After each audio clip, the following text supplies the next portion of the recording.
And we are back now at 8:09. Well, last month I sat down for an emotional conversation with Amy Yasbeck, the widow of actor John Ritter. We talked just as her $67 million wrongful death lawsuit was set to get underway against two doctors who treated the popular actor the day that he died. Well, last Friday, the jury had disappointing news for the Ritter family. In a sometimes emotional 5-week trial, Amy Yasbeck, Ritter's widow, recounted to the jury, as she had to me, the final moments with her husband in the hospital on their daughter's 5th birthday. And he was smiling at me. You know, people say, did you get to say I love you? I couldn't talk. Listen to my voice. I mouthed to him as they're like rolling him away, and he's sitting up with this little like, bleep, sorry, I'm ruining Stella's birthday face, you know. And I said, I love you. And he went,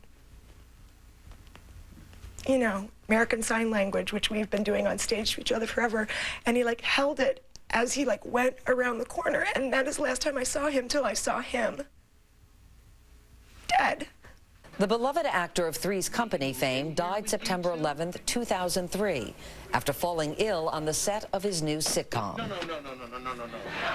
The 54-year-old was rushed to a nearby hospital where he was mistakenly treated for a heart attack. He actually had a tear in his aorta. Ritter's family got a $9 million settlement from the hospital. But Yasbeck sued the cardiologist treating Ritter, claiming he was negligent.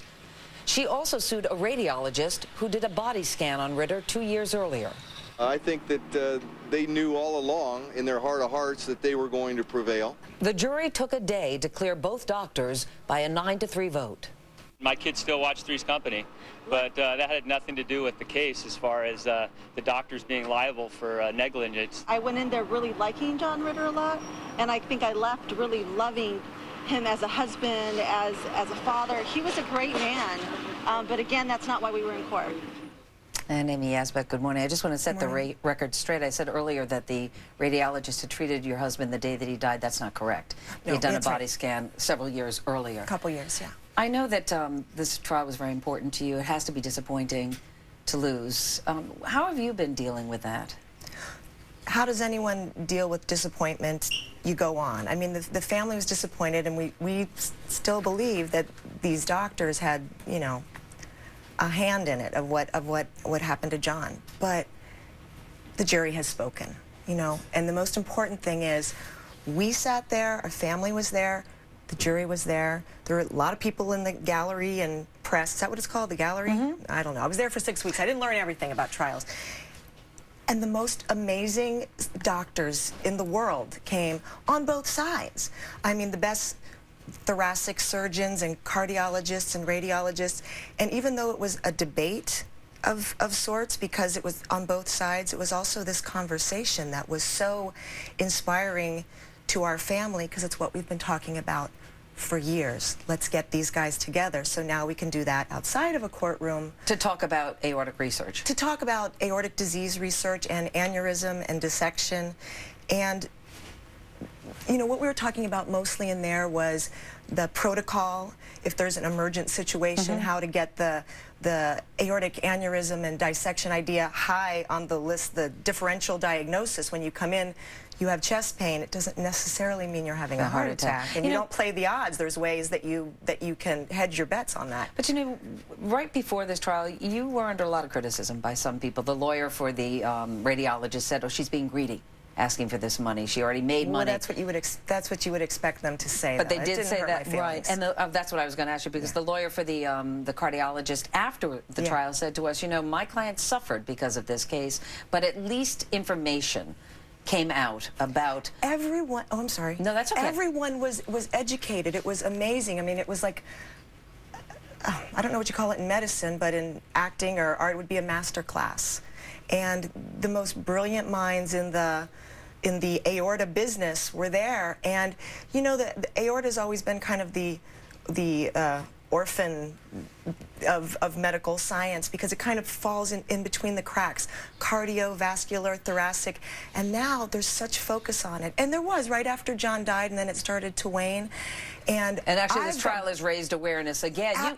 You have a foundation, and yes. you receive letters from people in mail. What do they say to you?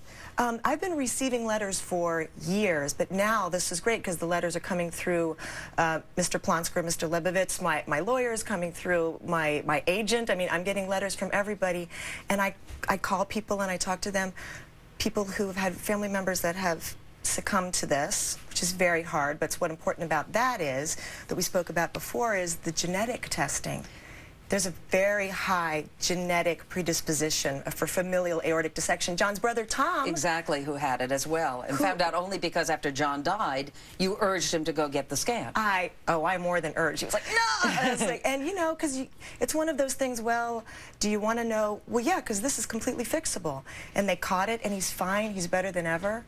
You know, Amy, even the jurors who sided with the doctors said, among those who talked, they said, you know, we really liked John before this trial. We fell in love with John, listen, and with his family during this trial.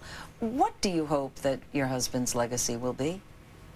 Well, his legacy is what it always was, which is he kind of plucked that golden thread that connects everyone. You know, he was kind of the everyman, but kind of the goofy version of everyman, so everybody related to him.